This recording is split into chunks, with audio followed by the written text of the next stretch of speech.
بسم اللہ الرحمن الرحیم۔ اللہ کے نام سے شروع کرتی ہوں جو دلوں کے رازوں کو خوب جانتا ہے۔ آپ سب کو میرے چینل پر دل کی گہرائیوں سے خوش آمدید اور خلوص بھرا سلام۔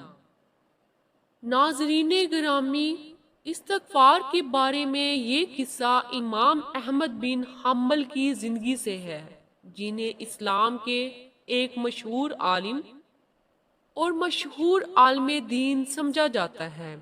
امام احمد کو اسلامی فقہ کا بانی بھی سمجھا جاتا ہے اور وہ سب سے مشہور سنی مذہبی ماہرین میں سے ایک ہیں، جنہیں اکثر شیخ الاسلام یا اہل سنہ کا امام کہا جاتا ہے۔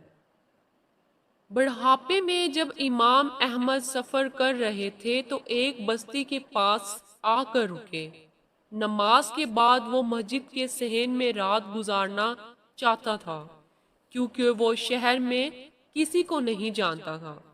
اپنی عاجزی کی وجہ سے اس نے یہ سوچ کر کسی کے سامنے اپنا تعارف نہیں کروایا تھا کہ اگر وہ ایسا کرے گا تو بہت سے لوگ ان کا استقبال کریں گے۔ امام احمد بن حنبل کو پہچاننے میں ناکامی پر مسجد کے نگراں نے انہیں مسجد میں رہنے دینے سے انکار کر دیا۔ چونکہ امام احمد کافی بوڑھے ہو چکے تھے، نگراں کو انہیں گھسیٹ کر مسجد سے باہر لانا پڑا۔ یہ دیکھ کر قریب کے ایک نان بائی کو اس شخص یعنی امام احمد پر ترس آیا اور اسے رات کے لیے میزبانی کی پیشکش کی۔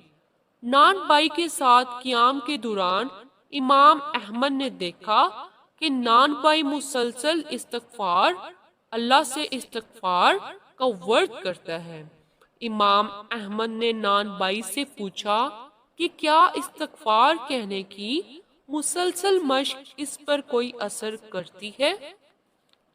تو نان بائی نے جواب میں امام احمد سے کہا کہ اللہ تعالیٰ نے ان کی تمام دعائیں قبول کر لی ہیں سوائے ایک کے۔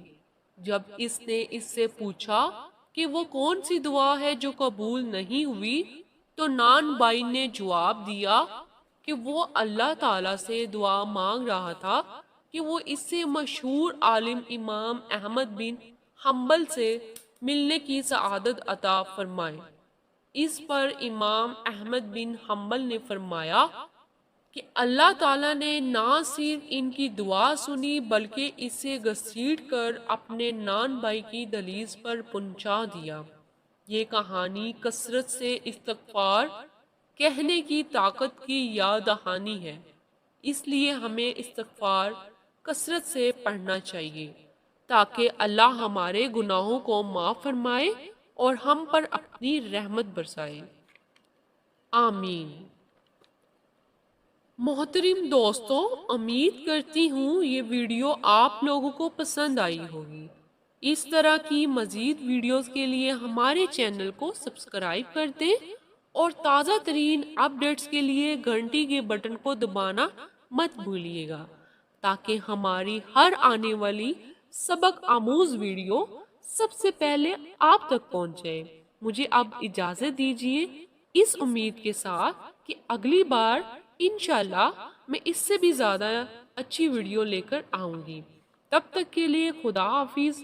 ہنستے رہیے، مسکراتے رہیے اور اسلام کو پھیلاتے رہیے۔ شکریہ۔